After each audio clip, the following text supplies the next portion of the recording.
Hello, my absolutely beautiful Scorpio friends, and welcome to your horoscope for April of 2022. We're Scorpio this month. Not only do we have a solar eclipse happening in the energy of Taurus, which lights up your seventh house relationships. Relationships between the me and the we are definitely in the balance for you all of 2022, but we're going to get a boost and a pop of energy with that eclipse. We've also got Pluto taking its retrograde and the Jupiter-Neptune conjunction. Your fifth house is absolutely busy this month, so there's plenty for us to talk about. Now, there's also plenty going on in the astro community. We've got OPA coming up online and virtually. We have also got NORWAC in May, ESARS coming up in August. Of course, everything here on the YouTube Academy. So if you're wanting to study astrology, get into the skills, techniques, hear perspectives, advance, just be cush in the astrology, there's a lot going on for you to take advantage of. Click in my description box down below to see the links to everything going on that you have access to, okay?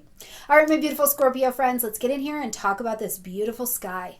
Right at the beginning of the month on the 1st, we're coming in with a new moon in the energy of Aries, fellow Martian energy. Now, this is going to light up your 6th house space. So this is daily routines, health and wellness, including mental health and wellness, your practitioners maybe that you're seeing, being of service to other people. If you're a freelance person or you are self-employed, this can have a lot to do with your business. Animals, small animals, think gerbils, cats, things like that. The horses and everybody else live in the 12th house. So this, we're talking about the smaller animals. But the things that really impact your daily mundane living are going to be included under this new moon energy. So it's a wonderful time at 11 degrees of Aries, Scorpio, to say, what do I want to start? What do I want to initiate this month to allow my daily routine to be as full, my schedule to be as full and abundant as I would like it to be, to have a flow that I would like it to have? What do I want in my mental health practitioners to look like? Is a project coming to an end and you're actually quite grateful for it, right? Whatever it is, plant your seeds of intention for beginning or fresh perspective right here at the beginning of the month. Now, when we get to the 5th, we're going to see Venus move into the energy of Pisces, where we've already got Jupiter and Neptune sitting quite comfortably. Now, as we bring Venus into this space, it lights up your 5th house energy. This is joy, pleasure, self-expression, children, conception of children, adoption of children, stepchildren, children are put in this particular place. We also have any place where you take a risk, falling in love, truly falling in love with yourself, falling in love with another person, falling in love with a concept, an idea. These are risks that we take, especially when we live them out loud. So as Venus moves into the energy of Pisces, there is a balancing and a beauty that becomes available when Venus moves into a space. So it's kind of like there's a healing salve in Pisces that comes with this, an energy of forgiveness, surrender, understanding in these areas, which changes the dynamic of how you show up in all of your relationship and in internal alignment as well. So what are you surrendering? Where are you offering yourself forgiveness for things that you did the best that you could at the time? They did the best they could at the time. You know, there's also this energy here though that I think is highly creative, where Venus can usher in relationships, it can usher in money around things that you're ready to take a risk for. Now, Venus is still Venus in Pisces though. You may also have to pay a lot of money for something having to do with your kids or something that you are wanting to take a risk and invest in. This is going to be the time. I would tell you, make sure you get other eyes on that contract, on that sales price, on whatever it is that you're doing, because spammers, scammers, and the like are definitely available under this energy. So just make sure you know what you're getting if you're putting your dollars worth in, okay? As we get to the 10th, we see Mercury now move into the energy of Taurus, so also a 7th house energy across the way from you.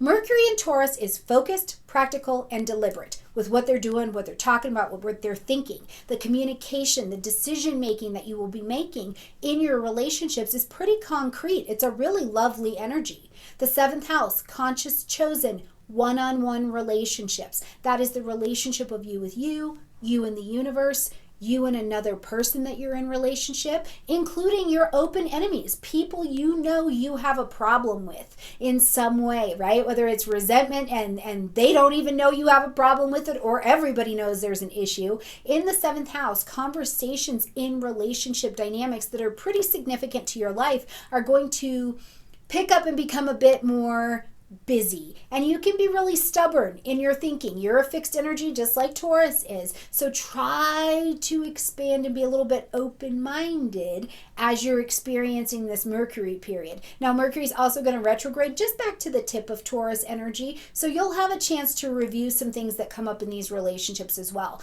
Oh, Scorpio, for some of you, you may actually be getting ready to make travel plans that are connected to an important relationship for some reason. So if that's you, please let me know in the comment section down below, like graduation. That's something that comes to my mind, is like you're traveling because somebody's going to a graduation or something like that. Let me know if you're traveling in the comment section down below.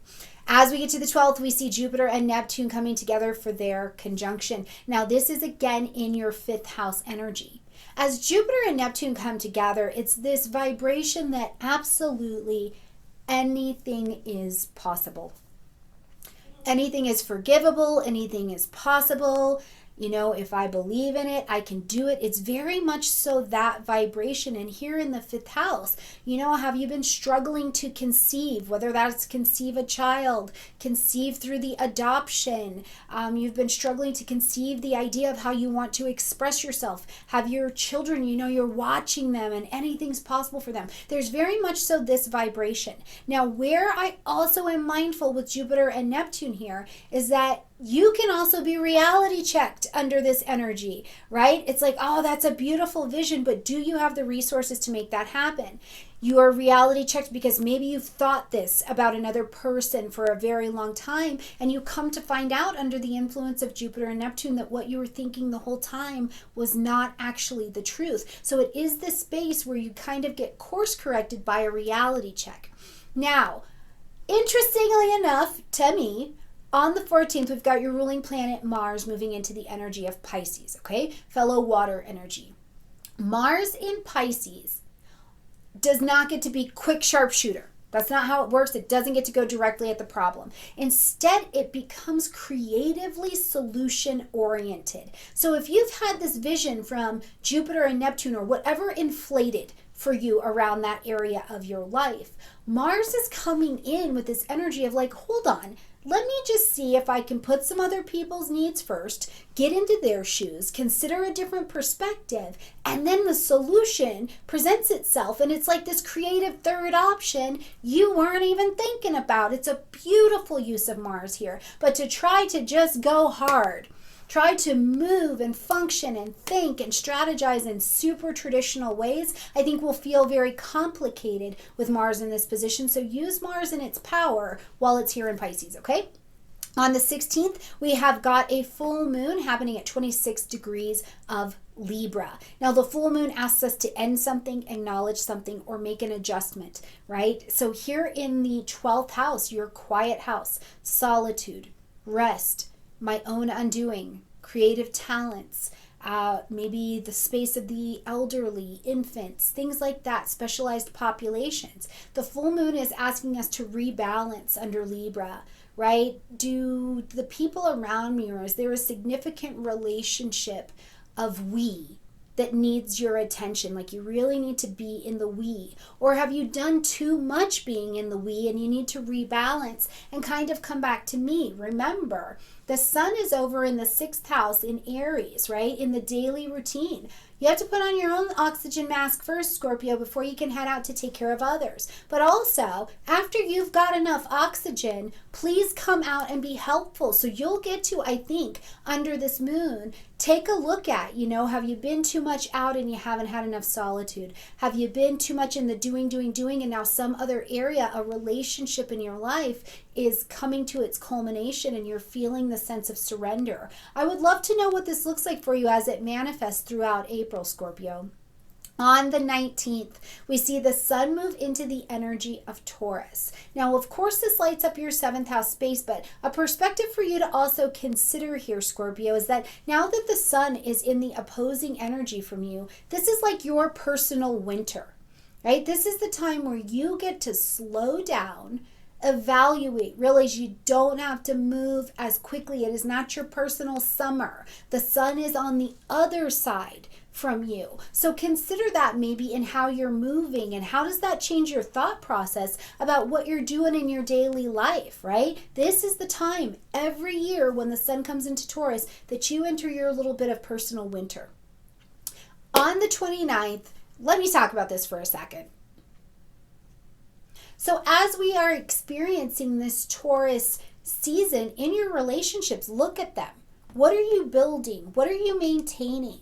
What's the nature of longevity in the relationships that you have? Where is your gratitude for the relationships that you have in your life? Are the foundations under those relationships strong? These are all things that you could get to consider during Taurus season. Plus, there's snacks. Taurus likes snacks. Eat well, treat your body well, treat your spouse or your partner or your business partners to a little something delicious. That will really go a long way, I promise you. As we get to the 29th, little bit of a busy day. First of all, we see one of your ruling planets, Pluto, prepared to step into its retrograde, okay? Now, it's been in pre-retrograde shadow since January. It will come out of retrograde in October and leave post-retrograde shadow in January of 2023. But right here on the 29th at 28 degrees of Capricorn, right at these last degrees of Capricorn, it's going to take a retrograde. Now, this lights up your third house space, and it is nothing new, Scorpio. You've been looking at this area since 2008. This is about learning, teaching, your thinking, how you communicate, your contracts. Some of those contracts during this Pluto retrograde time could be getting ready to come to an end. And maybe there's one that was really personal to you, almost felt like a power struggle, and it's getting ready to come to an end. That's the benefit of the Pluto retrogrades, is we get to go within. Get honest, get deep. It's in that place where we're yucky, right? The place where we think, F this person because of whatever reason, right? It's in there that we get to get honest and look at, where have I been power struggling with this area of my life? Now, since 2008, you've been making progress, and allowing things, ideas, actions, and attitudes to die off, so that you can live differently. You can live with a greater freedom of thought. You can live with less restraint on your conversation. Feel like, contracts that you're maybe bringing to an end allow you some freedom as well. So whatever it is that you get to go back into your insides and get some insight on, it's all about freeing you from what is actually quite self-destructive and needs to die off so that something else can live.